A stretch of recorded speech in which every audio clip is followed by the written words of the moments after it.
안녕하세요. 결혼한 지 3년 만에 이혼 서류에 도장 찍고 이제 자유의 몸이 된 30대 여성입니다. 결혼 생활을 3년 했다지만 마치 30년이라도 산 것 마냥 몸과 마음이 폭삭 늙어버린 기분이에요. 자유의 몸이 되었다고 표현했지만 여전히 그때를 생각하면 심장이 벌렁벌렁 뭔가에 쫓기듯 불안한 마음이 들고요. 왜 그렇게 참고 살았는지 모르겠네요. 남편하고는 대학교에서 알게 된 사이입니다.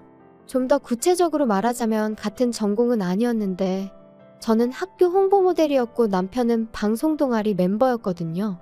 그래서 이래저래 활동이 겹치는 일이 많을 수밖에 없었죠. 하지만 그렇다고 그때부터 연애를 한 건 아니고 그냥 적당히 가까운 사이로 지냈어요.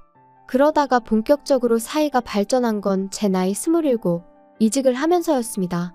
마침 제가 이직을 하게 된 회사가 남편 회사랑 멀지가 않았거든요.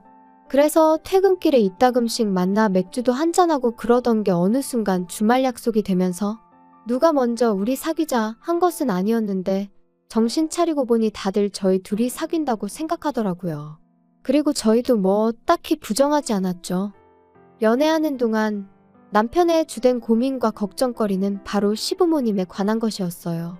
남편이 말하길 원래는 시부모님께서 작은 식당을 하셨다는데 아버님께서 술을 너무 좋아하다 보니 손님들하고 어울려서 술을 마시는 일도 비일비재했고 또 그러다 보니 기분 좋다고 돈 안 받아 뭐 한다고 돈 못 받아.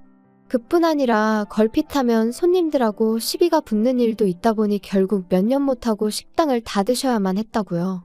그리고 이후로는 아버님께서 어디 마땅히 취직하기도 어렵고 그렇다 보니 건설노동자로 일을 하게 되셨는데 그렇게 일을 시작한 지 몇 달 만에 3층 높이에서 떨어지셨답니다. 그런데 산재 처리를 못 받으신 이유가 아버님이 그때도 술에 취한 상태셨던 거지요. 그러니 뭐 회사 입장에선 아버님 한 사람의 잘못으로 몰고 갔고 게다가 그 사고로 아버님이 장애가 생겨서 어머님이 집안의 가장이 되실 수밖에 없으셨다고요. 그런데 남편은 그런 어머님에 대한 연민이랄까 그런 게 전혀 없어 보였어요. 오히려 한심하다며 그런 남편도 남편이라고 이혼도 못하고 사는 어머님이 바보고 멍청이고 미련하단 식으로 표현을 했을 정도니까요. 그리고 말이 나왔으니 말이지만 막말로 저도 이혼까지 한마당에 게다가 제 이혼의 시발점이기도 하니까 가감없이 말해보겠습니다. 저희 아버님은 장애가 있다는 이유로 가족들로부터 온갖 배려와 양보는 다 받으려고 하시고 동시에 당신이 하고 싶고 드시고 싶으신 건 얼마나 많으셨는지 정말 주변 사람들을 달달 볶는 게 이런 건가 싶을 정도로 요구사항이 많으셨어요. 게다가 어머님은 정작 그런 아버님한테는 싫은 소리 한번 제대로 못하셨으면서 자식들한테 특히 아들 며느리한테는 아주 앓는 소리 죽는 소리를 얼마나 해대시는지 이루 말할 수가 없었죠. 남편과 연애를 하던 당시에도 남편과 데이트를 하고 있으면 정말 농담이 아니라 10번에 7번은 어머님에게 연락이 와서는 너는 내가 이렇게 사는데 걱정도 안 되니? 내가 누구 때문에 이렇게 참고 사는지 알기는 하는 거야. 내가 그때 너만 아니었으면 지금 이렇게 안 살아. 나도 진작에 내 살 길을 찾았어야 하는데 자식 새끼가 알아주지도 않고 내 팔자도 참 기구하다. 너는 나한테 그러면 안 되는 거야. 내가 그래도 버티고 네 아버지 옆에 있었으니 지금 이 정도나 해놓고 사는 거지. 아니었어 봐라. 네 아버지 밑에서 네가 사랑구실이나 하게 컸겠나. 그리고 어머님의 이런 하소연이 반복될 때마다 남편은 아무리 내 부모라지만 내가 언제까지 받아줘야 되는 건지 모르겠어. 진짜 너무 힘들어. 하루라도 빨리 나와야지. 지긋지긋해. 어머님도 어디 마땅히 당신 이야기를 할 만한 곳이 없으니 오빠한테 그러시는 거겠지. 오빠도 많이 힘들겠지만 그래도 이해해드리려고 해봐. 너는 이런 부모를 더 본 적이 없으니 이해 못할 거야. 나 정말 하루빨리 너랑 결혼해서 우리 둘만의 가정을 꾸리고 싶다. 그러면 나는 정말 너하고 우리 사이에서 태어날 우리 아이들만 보고 살 거야. 나는 아버지처럼 가족한테 짐이 되지는 않을 거야. 절대로. 남편의 하소연인지 다짐인지 아무튼 그런 대화가 오갈 때마다 저는 그런 남편이 너무 안 됐어서 토닥여주고 진심으로 위로했어요. 그리고 어째서인지 저만큼은 남편에게 상처를 주면 안 된다고 생각했죠. 그래서 남편이 프로포즈를 해왔을 때도 그걸 거절한다는 건 아예 상상조차 하지 못했습니다. 이제 와서 말이지만 남편이 가진 거라곤 소위 몸뚱아리밖에 없는 말 그대로 빈털털이었는데도 괜찮았어요. 다행히 제가 좀 여유가 있었고 남편 말대로 우리 두 사람의 가정을 꾸리면 그때부터 모아나가면 된다고 까짓 거 한번 해보지 뭐 하는 나름의 의지도 있었거든요. 게다가 저희 친정부모님도 워낙 인정이 넘치시는 분들이셨고 진작부터 남편의 사정은 어느 정도 알고 계셨다 보니 그런 부분을 문제 삼진 않으셨지요. 오히려 저와 남편을 다독이며 부족하거나 어려운 건 당신들이 도와주시겠다 말씀하실 정도였거든요. 그런데 식을 올리고 반년 정도 지내니까 남편이 연애할 때랑은 완전히 다른 사람이 되었습니다. 본색을 드러냈다고 표현하는 게 맞을런지. 아무튼 언젠가부터 툭하면 이 세상에 자기 엄마보다 불쌍한 사람은 없다는 듯이 말을 하더라고요. 그리고 처음엔 그냥 뭐 결혼하면 남자들이 효자가 된다더니 남편도 약간 그런가 싶었는데 날이 갈수록 이것도 받아주는 게 보통 일이 아닌 거예요. 자격지심인 건지 뭔지 듣고 있기가 얼마나 불편했는지 몰라요. 가령 저희 부모님이 골프라도 치러 가시는 날이면 장인 장모님은 팔자도 좋으시다면서 어머님은 오늘도 건물 청소하러 가신다고 제 앞에서 한숨을 푹푹 쉬어대질 않나. 그리고 남편이 제 앞에서 그럴 때면 솔직히 제가 무슨 말을 할 수 있었겠어요? 어머님이 건물 청소하러 가시는 걸 위로라도 해야 했을까요? 그렇다고 저희 친정부모님더러 골프는 그만 치시라고 해야 했을까요? 왜 그런 시시콜콜한 이야기까지 남편한테 하냐 하신다면 제가 한 것도 아니었어요. 저는 부탁한 적도 없고 바란 적도 없는데 심지어 저희 친정부모님도 부담스러워 하셨는데 그럼에도 불구하고 남편이 저희 부모님한테 시도 때도 없이 안부 전화랍시고 연락을 드려서는 오늘은 뭐 하시냐 다음 주엔 뭐 하시냐 물어대고 그러다가 저런 이야기가 나오면 그때부터 제 앞에서 몇 번이나 울거먹었는지 몰라요. 그래서 한 번은 제가 도대체 나더러 어쩌라는 거냐 도무지 뭐라고 대꾸를 해야 할지 모르겠다니까. 그냥 하는 소리랍니다. 부부간에 그런 하소연도 못하냐 그래요. 그러면 저는 그냥 듣고만 있는데 그러면 또 저더러 너는 우리 어머니가 불쌍하지도 않냐? 장모님 일이라고 생각하면 가슴이 아프지 않냐? 미치고 팔짝 뛰겠더라니까요. 그런데 그게 다가 아니었어요. 하루는 퇴근하고 오니까 어머님이 연락도 없이 저희 집에 와 계셨습니다. 어떻게 들어오셨냐니까 집에 운이 아무도 없어서 남편에게 전화를 하셨고 남편이 비밀번호를 알려드려서 들어와 계셨다고요. 황당하고 솔직히 어이가 없었죠. 마음대로 비밀번호 누르고 집에 들어와 있는 시부모님이 계시다는 이야기는 들어본 적이 있었지만 그게 제 이야기가 될 줄은 상상도 못했으니까요. 게다가 오신 이유가 아버님하고 다투셨다는 거예요. 아버님하고 다투다가 내가 언제까지 이렇게 당하고만 살아야 되나 싶어서 집을 나오셨는데 마땅히 갈 곳이 없어서 저희 집으로 오셨다대요. 그리고는 울상을 지으시는 어머님께 제가 무슨 소리를 할 수 있었겠어요. 막말로 아버님은 도대체 왜 그러시냐고 욕을 할 것도 아니고 그래서 그냥 속상하시겠다고 적당히 토닥여드렸습니다. 그때만 하더라도 저도 어쨌든 어머님하고 잘 지내고 싶은 마음도 있었고 이런 일이 몇 번이나 생기겠나 싶었으니까요. 그런데 제 예상과 달리 어머님의 그런 방문은 그날로 끝나지 않았습니다. 이후로도 몇 번이나 반복되었거든요. 게다가 그 횟수가 잦아질수록 아버님 욕이나 신세한탄이 주를 이루던 처음과 달리 제가 살림하는 방식이나 생활 패턴을 가지고 잔소리를 하시는 일이 잦아지셨죠. 너는 도대체 살림을 어떻게 배웠길래 냉장고 안이 저 모양이냐? 그리고 청소할 때 텔레비전이며 책장이며 위에는 안 닦니? 내가 아까 손으로 훑어보니까 먼지가 말도 못하게 쌓여있더라. 그리고 내가 보니까 옷장 안에 죄다 네 옷이고 우리 아들은 옷도 몇 벌 없고 너 돈 벌어서 다 네 치장하는데 쓰나 본데 너 그러면 못 쓴다. 저는 주방 담당이고 청소는 남편이 해요. 먼지 부분은 오빠한테 제가 얘기할게요. 아니 청소를 왜 우리 아들이 해? 너는 뭐 하고? 저도 돈 벌러 다니는데 어떻게 집안일을 저 혼자 다 해요. 그리고 또 대부분이 제가 결혼 전부터 입던 옷들이에요. 결혼하고서는 저도 돈 모으느라 제대로 된 거 하나 사입지도 못했어요. 아무튼 살림하는 게 영광이야. 마음에 안 들어? 그리고 맞벌이여도 살림은 여자가 해야지. 나는 내가 혼자 돈 벌면서도 집안 살림 다 하고 자식들까지 키웠어. 그러니까 내 앞에서 힘들다 소리는 하지 마라. 그리고 이렇게 대화만 오가고 끝나면 그나마 다행이죠. 문제는 저희 어머님은 당신이 뭔가 지적을 하나 하면 제가 그 자리에서 바로바로 고치길 바라세요. 가령 반찬이 없다 하면 반찬을 바로 하는 걸 보셔야 비로소 잔소리를 멈추셨고 새로 빨래를 하는 흉내라도 내야 직성이 풀리시는 눈치셨거든요. 그리고 이런 일이 넉 달 넘게 이어지니 저도 정말 돌아버리겠다 싶대요. 그래서 결국엔 안 되겠다 싶어서 남편한테 나 더는 이렇게 못 살아. 내가 어머님 하녀도 아니고 어머님 비위까지 다 맞춰드려야 해? 나랑 둘만의 가정을 꾸리고 싶니 어쩌니 하더니 이게 지금 오빠가 말한 그 꿈꾸던 결혼 생활이야? 나 더는 이렇게 못 살아. 어머님을 못 오시게 하던가 아니면 여기서 끝내. 너무 그러지 마. 너는 우리 어머니가 불쌍하지도 않냐? 좀 이해를 하려고 해볼 순 없겠어? 어머님만 불쌍해? 나는 요즘 내가 제일 불쌍해. 내가 어머님한테 뭐 잘못했어? 어머님이 나 때문에 고생하고 사시는 거 아니잖아. 이럴 거면 그냥 헤어지자니까? 그리고 이런 제 하소연이 효과가 좀 있던 건지 이후로 한 2달 정도는 조용했어요. 어머님이 더 이상 저희 집에 오지 않으셨으니까요. 덕분에 남편과 제 사이도 예전만큼은 아니어도 꽤나 나아졌고요. 하지만 이 평화는 오래가지 않았습니다. 아버님이 말 그대로 대형 사고를 치셨거든요. 그날도 평소와 다름없이 퇴근을 하고 반찬거리를 사서 집에 왔어요.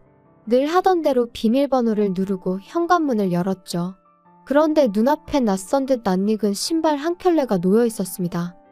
어머님이셨어요. 그리고 상황 파악을 다 하기도 전에 왔냐 하는 어머님의 목소리가 들렸고 동시에 제 심장이 쿵하고 떨어지는 것 같았죠. 연락도 없이 어쩐 일이세요? 자기야, 나랑 잠깐 얘기 좀 해. 이게 지금 무슨 상황이야? 일단 나도 확실히는 모르겠지만 아버지가 어머니랑 상의도 없이 두 분 사시는 집 전세 보증금을 빼셨다잖아.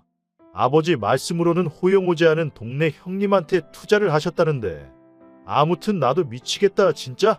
뭐? 전세 보증금을 빼셨으면 그럼 뭐 어떻게 되는 건데? 그리고 투자라니 도대체 무슨 말이야? 나도 잘은 모른다니까. 아무튼 그래서 당분간 어머니가 여기 계셔야 될 것 같으니까 그런 줄 알아. 저는 도무지 납득할 수 없는 상황이라 신우에게 전화를 걸었습니다. 그러자 신우가 하는 말이 자기가 정말 어머님을 모셔오고 싶은데 알다시피 자기는 지금 남자친구랑 동거 중이지 않냐며. 그래도 자기가 곧 남자친구랑 결혼도 할 거고 그러면 제대로 된 집을 마련할 테니까 그때까지만 저더러 제발 좀 부탁한다대요. 그리고 아버님은 아버님대로 왜인지는 모르겠지만 있는 대로 화를 내시면서 아는 분 댁으로 가셨거든요. 그러니 상황이 상황인 만큼 제가 뭐라고 말이라도 한마디 잘못했다간 정말 나쁜 사람이 되겠더라고요. 그래서 어쩔 수 없이 울며 겨자 먹기로 알겠다고 했어요.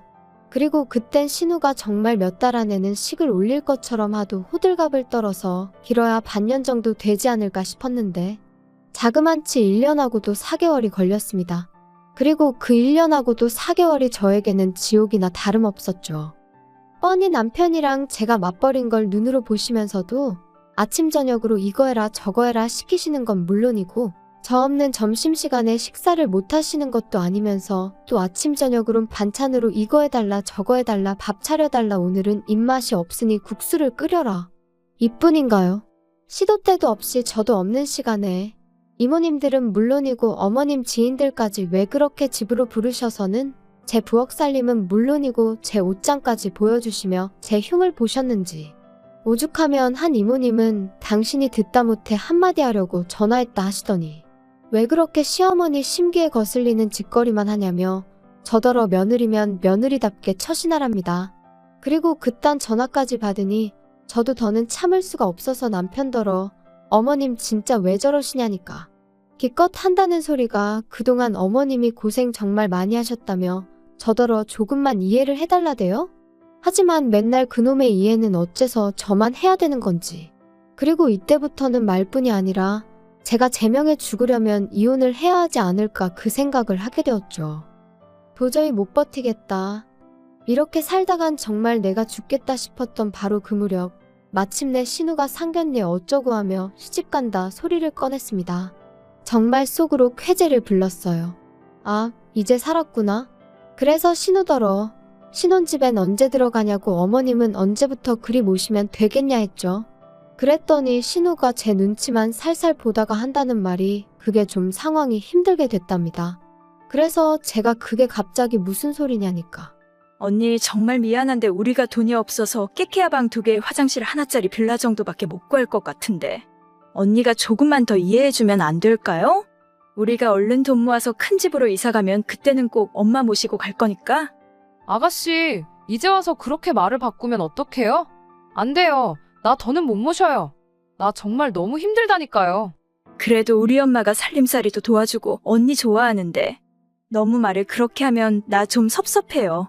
아가씨가 섭섭하고 말고 나는 더 못한다고 분명히 얘기했어요. 언니도 자꾸 그렇게 무대 보러 안 된다고만 하면 안 되죠? 나라고 일부러 안 모시는 거 아니잖아요. 그러니까 그것도 아가씨 사정이고요. 왜 내가 어머님 사정도 이해하고 아가씨 사정도 이해하고 그래야 하냐고요. 당연한 거 아니에요? 언니 맏며느리잖아요. 그리고 우리 한 가족인데 정말 서운하네요. 서운하다고요? 나는 서운한 정도가 아니고 아주 다들 원망스러워 미치겠다고요. 신우랑 얘기를 하다 도무지 답도 안 나오고 우라가 치밀어서 집에 왔어요. 그리고 남편은 그 사이에 신우랑 통화라도 한 건지 제 눈치를 살살 살피더니 기껏 한다는 소리가 당신이 우리 어머니랑 도무지 같이 못 살겠다고 그랬다며. 그래서 내가 생각을 해봤는데 우리가 그럼 희정이한테 돈을 좀 빌려주면 되겠더라. 희정이네가 집을 좀 큰 걸 구하면 어머니 모셔갈 수 있을 거 아냐? 우리가 돈이 어딨다고 빌려줘? 진짜 어이가 없네? 왜 없어? 결혼하고 지금까지 모은 거 있을 거 아냐? 내가 미쳤다고 그 돈을 아가씨한테 빌려주겠어? 빌려줬다가 또 나중에 돼서 못 준다고 하면 그땐 어쩌라고. 어머님하고 합가하게 될 때도 아주 몇 번이나 장담을 하더니 지금 이 꼴을 봐. 그리고 당신도 말하는 것 좀 봐. 퍽이나 약속 지키겠다. 야, 그럼 뭐 어쩌라는 거야? 어쩌긴 뭘 어째. 방이 1개고 2개고 집이 작고 말고 내 알바 아니니까 약속한 대로 어머님 모시고 가라고 해. 너 진짜 돌았어? 차라리 돌았으면 좋겠다. 그럼 이 꼴 저 꼴 안 봐도 될 텐데. 아무튼 나는 분명히 얘기했어. 너는 진짜? 너야말로 어머니 기분 좀 맞춰드리고 여우처럼 지내면 되는 걸. 왜 이렇게 일을 키우냐? 신우와 남편이 번갈아 가면서 저더러 이해 좀 해달라고 사람을 코너로 모는데 정말 환장할 노릇이었어요.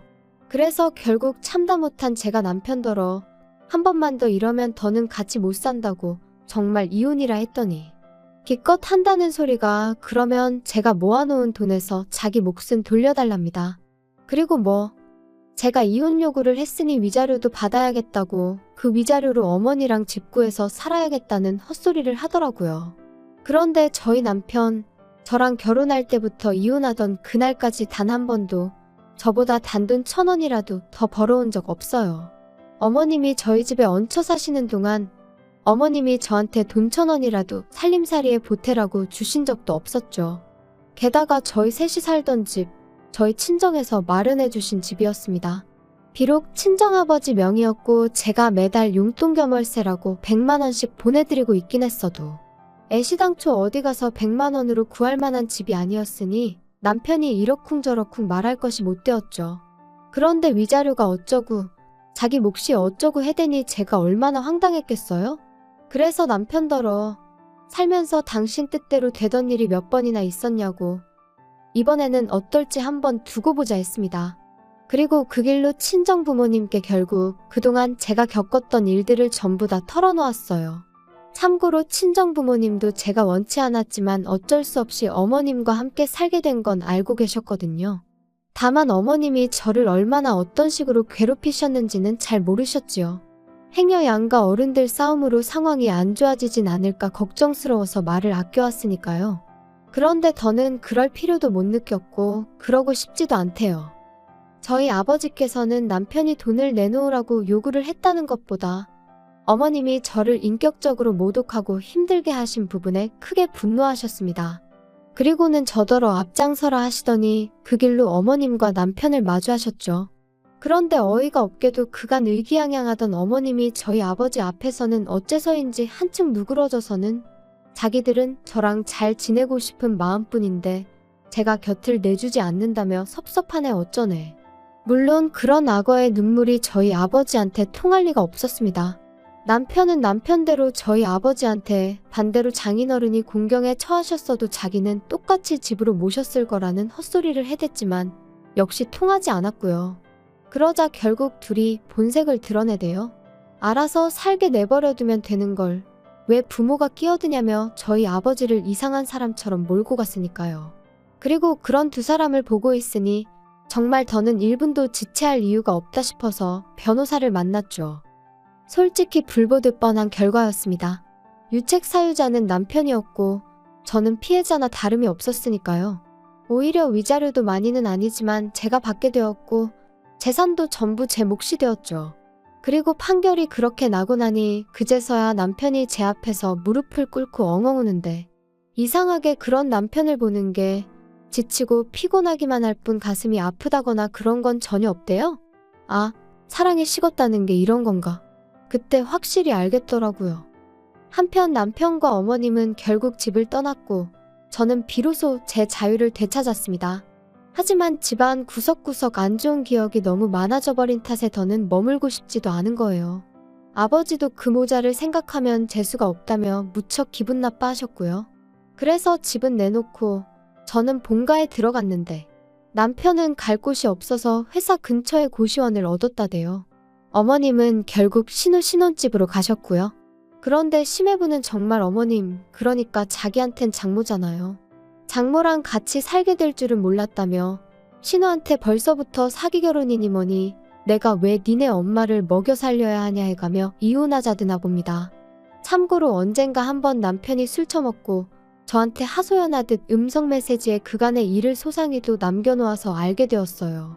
궁금하진 않았는데 그래도 듣자 하니 죄다 안 좋게 풀렸다 싶은 게 참 꼬숩고 잘됐다 싶대요. 제 심보가 좀 고약한 걸까요? 아무튼 결혼만 하면 효자되는 사람들이 있다더니 정말 당해본 사람으로서 똥 밟은 기분이 이런 건가 싶습니다. 혹시 주변에 여러분의 손과 주머니를 빌려 자기가 해야 할 일을 대신하려는 사람이 있다면 가차없이 정리하시라는 말씀을 꼭 드리고 싶어요. 그런 사람은 하나를 주면 하나에 고마워할 줄 모르고 다음엔 당연히 2개를 주겠지 생각하고 이후엔 3개를 기대하고 그러거든요. 그리고 그러다 중간에 아, 나 힘들어서 더는 못 해주겠어 하면 네가 내 습관을 이렇게 만들어 놓고 이제 와서 안 된다는 게 어딨냐며 어깃장을 논단 말이죠. 정말 웃기지만 그런 족속들이 있어요. 그런데 그런 족속들한텐 그냥 다 뺏어버리는 게 답이에요. 줬다 뺏는 게 치사하다지만 내가 힘들어 죽겠는데 치사하고 말고가 어딨겠어요? 나의 권리와 행복은 나만이 지킬 수 있다는 걸 꼭 말씀드리고 싶네요. 오늘 날씨가 다시 추워졌는데 감기 조심하세요.